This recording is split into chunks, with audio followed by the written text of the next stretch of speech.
Good morning, afternoon, lads and ladettes. Yeah, it's after lunchtime. Come down to basically tidy up around here. I had a girl lambed on before lunch in the springers or the wet dries. We pulled out of the last two paddocks we did, and yeah, she's come back after lunch and she's had triplets here now. I'll take us a bit closer. These are pretty much, there's 4 springers here. No, 3 springers and 2 wet dries, so I'll sort them out. Yeah, she had one, the one that's laying down, and before lunch, yeah, Max, God, Jed. And yeah, the other 2, she popped them out basically in the last hour whenever we were away for lunch. So yeah, that's pretty good. Because she was into the twin mob, so I'll have to try and decide what to do with her.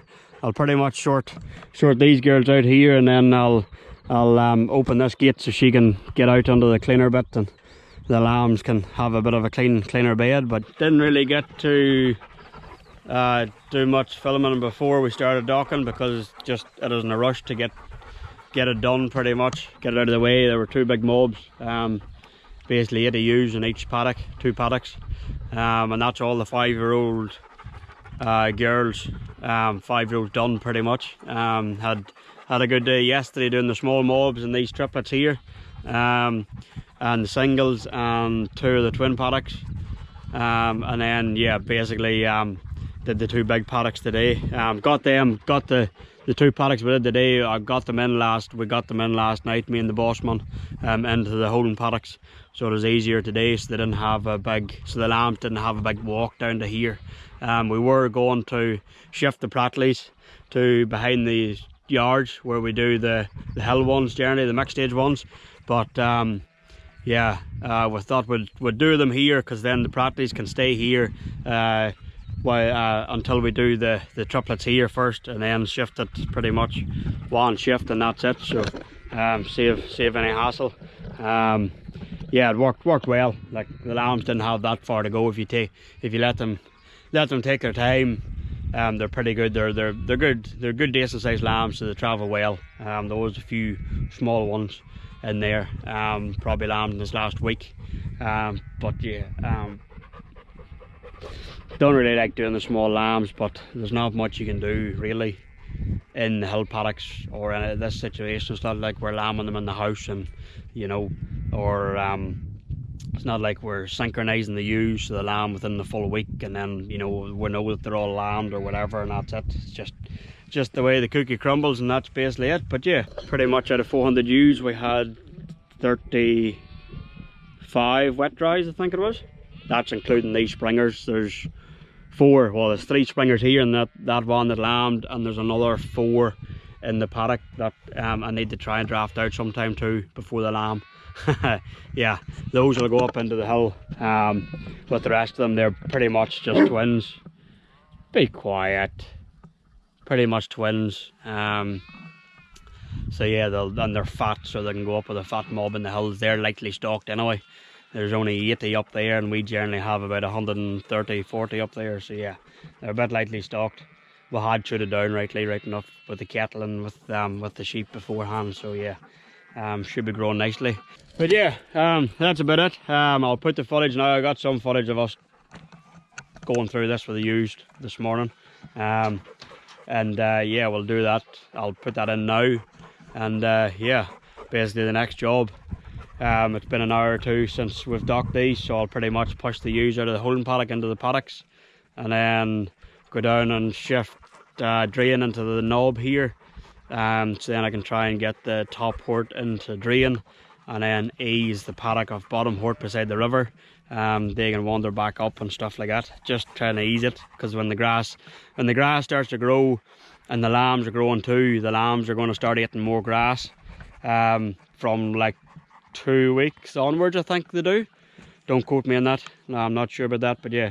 And then yeah, so you want to sort of have them, well, you need basically more mows, so you need plenty of grass for them. So yeah, just trying to ease it. I'm not trying to push the ewes up from bottom hort into top hort. Basically the gates are open, so they'll just wander up themselves, and once I go there with the nuts and see there's enough in there, I'll just close the gates, and that's pretty much it. Easy way of doing it, especially with lambs at foot. It saves doing that because it just saves stressing them out really. They just ended up during the day or night time, and that's about it. So yeah, anyway, enough standing around chatting, I better keep going. And yeah, I'm getting quite hot here too.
Yeah, so we have the gate open at the back, at the bottom of the paddock there.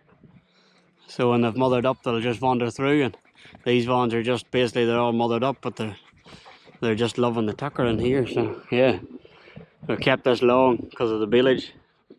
So yeah, when I was feeding out during winter, it wouldn't muck up too much with the tractor and stuff. But yeah, the likes of these been in for a day, they haven't really made much of a dent in it. And they're going for the water now too. I'll just take them down slowly and yeah, get them through the gateway.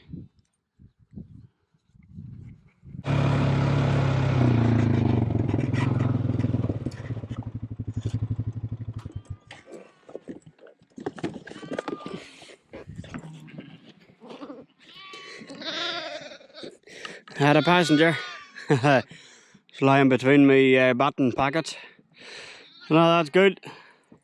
As them happy, I'll just shut the gate and leave them be, and if there's any that are still there, the mothers will come back for them. New grass is holding up alright.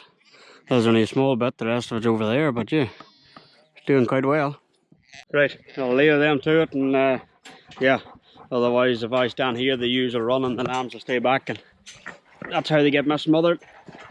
They'll go and feed out and then shift some ewes, and yeah, so on and so on. Oh, there we go. By the time I got me gate latched, pretty much they're all gone. They're going across the bridge. My high yeah, whatever. You know what I mean. Bit of bitter twine's hard to bait, isn't it?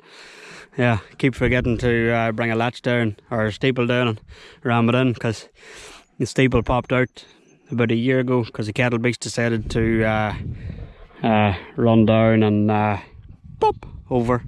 Hence why the gate is lovely and straight. Yeah. And before you say anything, no, I was not chasing it. No, the dogs were not chasing it.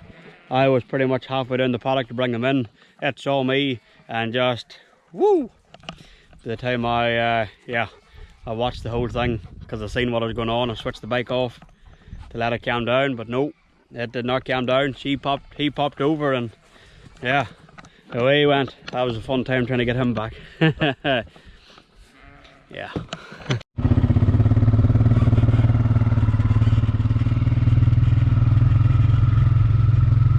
Well, I go, Max. Well, I go, Max. Stay there. Well, I go. Well, I go. I'll leave her there. Well, I go, Jed. I'll leave her there with her fresh lambs. Get these ones.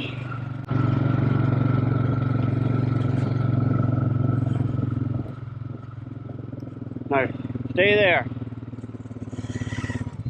You swallow? Yes, you will. Good job.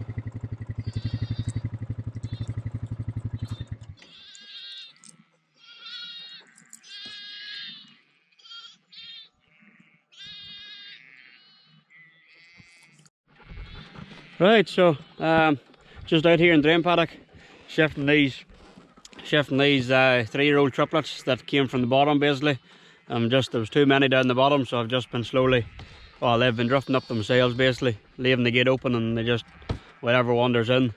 There were 16 in here, so I had the gate open and the knob. So yeah, pretty much most of them's there. Well, half of them's in there. I kept a few back when I put ewes into the back of knobs, so it's basically 20 to 25. There's 45 altogether.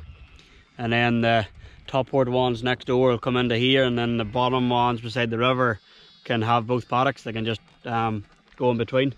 It's just easier with small mobs, especially the triplets. And yeah, then probably try and get in and dock these in a couple of weeks time or whatever. Seeing they're growing pretty well, and yeah, before the big lambs get too big as well. And then yeah, we'll shift the Pratleys from there to the back of the shed to do the hills, and then do the tutus as well, so round the corner. But yeah, I'm just basically slowly letting these wander. There's ones round the trough up here that I'll go back to. The one on the hillside, I might just leave her because she's got small lambs. I was going to leave this ewe with the small lambs, but the lambs are travelling pretty well, so yeah, I'll just let them go on rather than trying to split her up. So you can sometimes cause more havoc than anything. JJ keeping a watchful eye.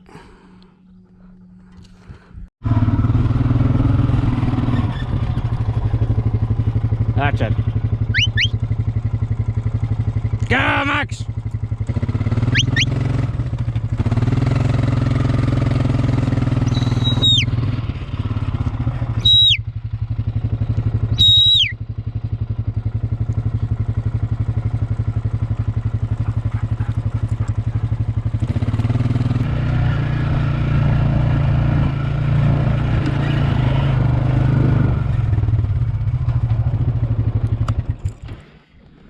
Oh, well, that's it now. I'll keep them happy. There's plenty of grass in here for them. We've nipped that down nicely. I've opened the gate for the top port to come through, so yeah. Yeah, basically take me heading dogs to shift them because they do it a bit quieter. Trying to train Max up, he's a bit eager. As you can see, Jade can be. He used to be eager when he was younger too, but he sort of settled in his last year, so. But yeah, they don't learn sitting at home anyway, so it's like anything. Basically go feed some village out, and yeah, that'll be me pretty much. For the end of a Tuesday. Yeah, trying to work out the percentage of the 5-year-olds, but yeah, for some reason my calculator doesn't really want to work properly to tell me it. So yeah, or else I'm doing it wrong. I'll figure it out and I'll let you know. But yeah, basically I'll sort out around the prattleys with the springers and the wet dries, and yeah, feed out the village and gather up, and that'll be me for the day probably. Do another lambing beat, and yeah, thanks for watching, and yeah, we'll catch you in the next one.